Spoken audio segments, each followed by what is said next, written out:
What is going on, you guys? This is TechHD coming at you with a brand new video, and today we're going to be going over the Ring Doorbell 2, and this is one of Ring's many options of doorbells and monitoring your home or apartment, and we're going to be taking a look at what it comes with, how to set everything up, and take a closer look at the app and the features it provides, and give you guys my overall thoughts. So now let's take a look at everything that comes with the Ring Doorbell 2. You get the doorbell itself, the rechargeable battery, a second faceplate, the USB to micro USB cable to charge the battery, the corner and wedge mount, all of the documents needed to get this set up, a plate for if you already own the Ring Doorbell and is replacing it, the screws and drill bit, the anchors and mounting screws, and finally the screw to lock the faceplate from being removed. So now setting everything up was very easy. First you download the Ring app on your phone. It supports Android and iOS of course. Then you will need to create an account and verify your email and add your location. After that, it's going to ask you to scan the QR code on the back of the doorbell and then give it a name. Then you will need to put the battery in the doorbell and press the setup button to begin the connection setup. Then it will ask you to select the Wi-Fi and enter the password. Then after you're connected, it's going to try to update to the latest software, and while it's doing that, you can watch their tutorial video on how to install the doorbell. After that, you are all set up and you can now test your connection, enable motion alerts, mess around with the video quality and more, but we'll talk a little bit more about that in a bit. Now, installing the doorbell was fairly easy. I used the live view on my phone to see the best positioning I could place the doorbell. I marked the holes and started to drill. Then I tried to use both the wedge and corner mount to have it angled more towards the door and also angle a bit downward so I could easily see my packages. Since the doorbell has a very wide angle lens, I could do that and still be able to see the person's face, but that's when it started to run into problems.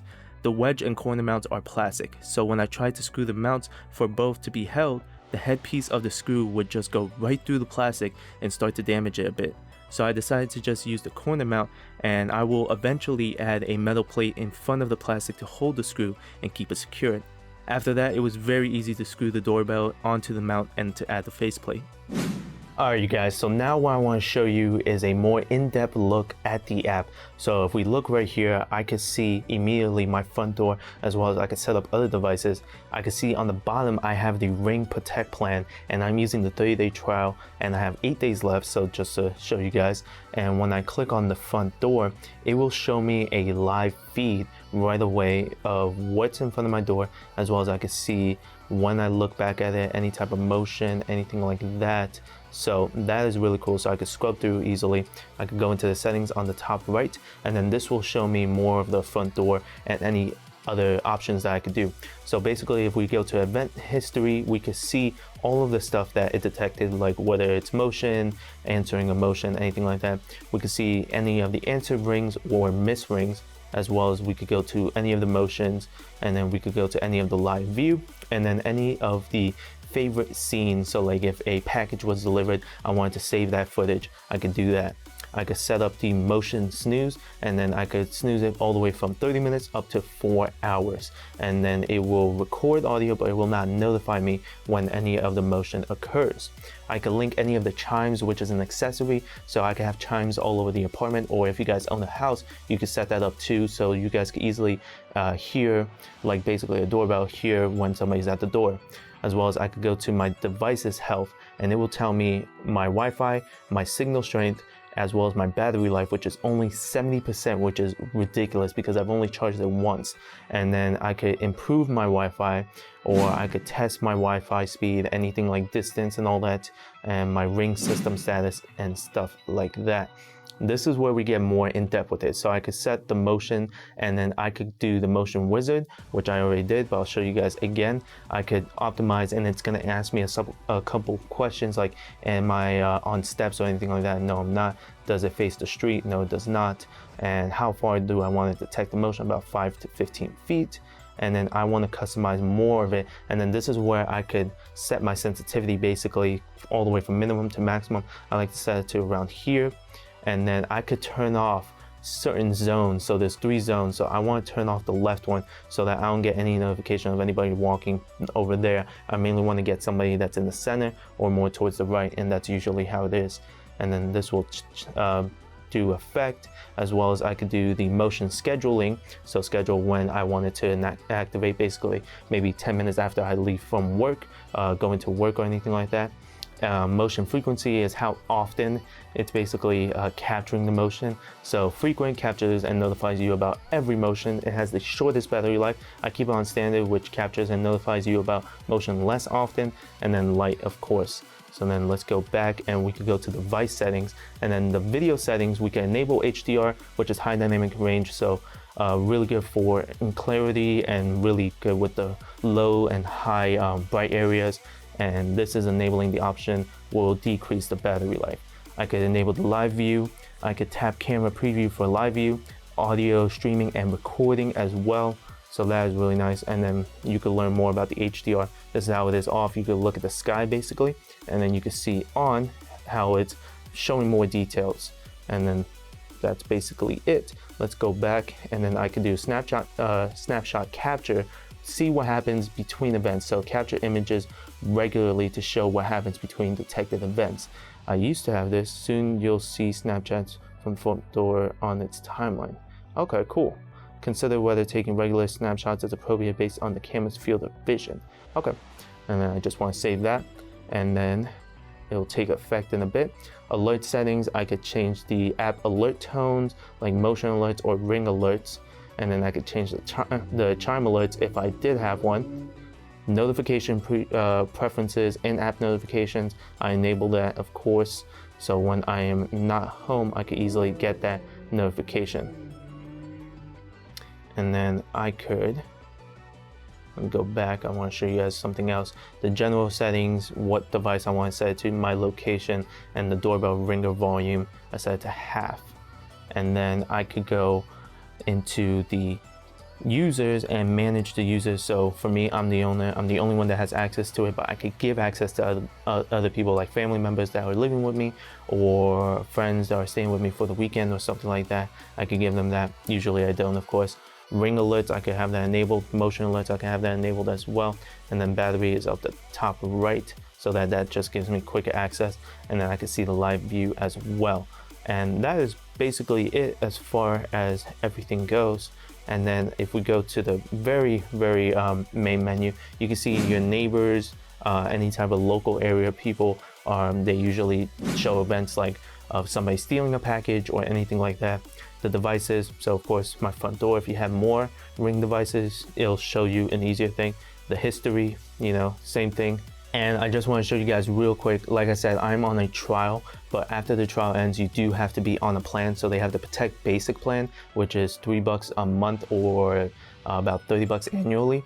And then they have the Protect Plus, which is covering all of the Ring devices, which is $10 a month or $100 annually. And that allows you to detect motion and save the motion, as well as save any events basically. Without it, you cannot save any of the events. So once it detects motion, it's not going to record or it's not going to save anything. So I just want to let you guys know about that. I do want to show you one quick example of a motion that was detected. Basically, I was working and my dad was walking my dog for a bit. And so once it detects motion, it's going to flip it horizontally, and then you can see that my dad immediately knocked on the door. It recognized the motion and he's trying to get access to the door basically. And that is basically it. Very clear, you know, this is how it is during the day, but then there's other footage of how it is at night. So night vision, very simple, still very clear, easy to detect, and it records 30 seconds or more depending on how often that motion is going on. But I just wanted to show you guys a quick example of that. So one of the cool things that I really wanted to show you guys is if you guys own a Google Home or Amazon Alexa device. For me, example, I own the Echo Show 5, as well as I own the Echo Spot and also an Amazon Fire TV. So with that, I am able to visually see what the Ring Doorbell 2 looks like. And so let's say, for example, if somebody were to knock on the door, or if they were to detect motion, for example, I could easily say something like, show me the front door. Okay. And then you'll see that it starts to connect, and then it'll start to show you both visual and audio of what the Ring Doorbell 2 is currently looking at. And I think that's really cool. And like I said, it works for the Spot as well as it works for the Show, whether you have the 5-inch one, the original one, the 8-inch one, and it works for the Amazon Fire TV, which is really cool. And so here I could use the microphone and talk, and they can hear me. I can also hear them as well, and then I can zoom in and out. And like I said, this is a live feed of exactly what my front door is looking like. So if I were to go to my door right now, it's gonna detect motion, and then it's also gonna say an alert that says somebody's at the front door. So instead of owning a chime or something like that, if you pair your Amazon Alexa device with the Ring Doorbell 2, this acts as a chime basically, because you'll right away get a notification, and as well as the device will say somebody's at the front door. So I'll give you guys an example.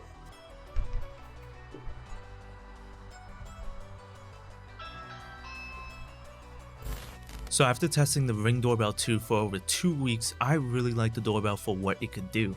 I mainly got to keep an eye on any of the packages that arrives, and I order a lot of things online. And I also work with companies in reviewing their products, and I'm always worried that something would get stolen since most of the time I'm working, and so the packages are outside for almost the whole day.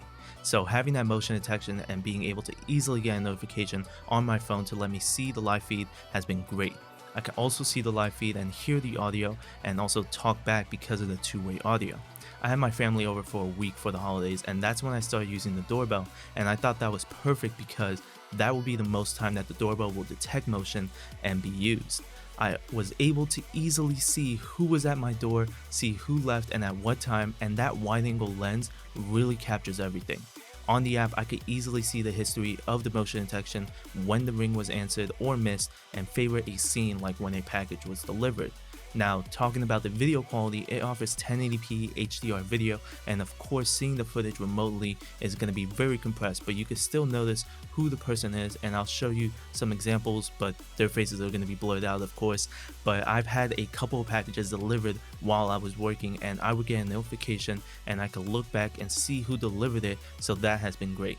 Also, night vision has been pretty clear, and it automatically adjusts when it's needed. Audio quality is not bad, it picks up everything, so you'll be able to hear someone talking, but it's also very sensitive, so it'll capture all the background noise and your voice when you talk back, so it's not the best quality, but it'll work. Motion detection has been great because I could easily set the sensitivity, enable or disable the motion zones, change how frequent it detects motion, and set a schedule on when it's enabled. Once it detects motion, it'll start recording for about 30 seconds or more, and it'll save the footage for about 60 days if you have the Ring plan. Talking more about the battery life, I've only charged it once, and it's only on 70%, and everything is enabled, which is impressive in my opinion. And keep in mind, I tested this when I was going to get the most amount of motion because my family visiting me, and it has still held up.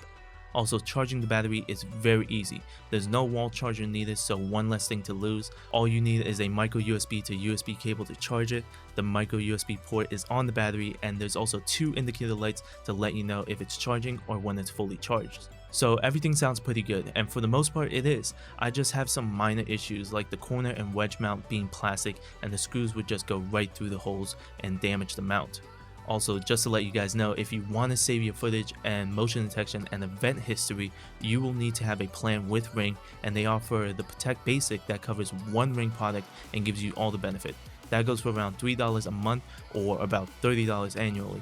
Or you could go with the Protect Plus plan, and it covers all the Ring products, and so if you have more Ring products, this will be more for you guys, and that goes for around $10 a month or $100 annually. They do give you a 30-day trial of the Protect Basic plan, and that's what I've been using, but after the trial ends, you will need to pay if you want to save any of the footage, since there's no local storage option like having a micro SD card slot on the Ring Doorbell. But that about wraps everything up of the Ring Doorbell 2 and my experience with it, and I really like the product, and since it's battery operated and no wires needed, it's great for anyone that lives in an apartment, and it's easy to set up and understand and get everything running.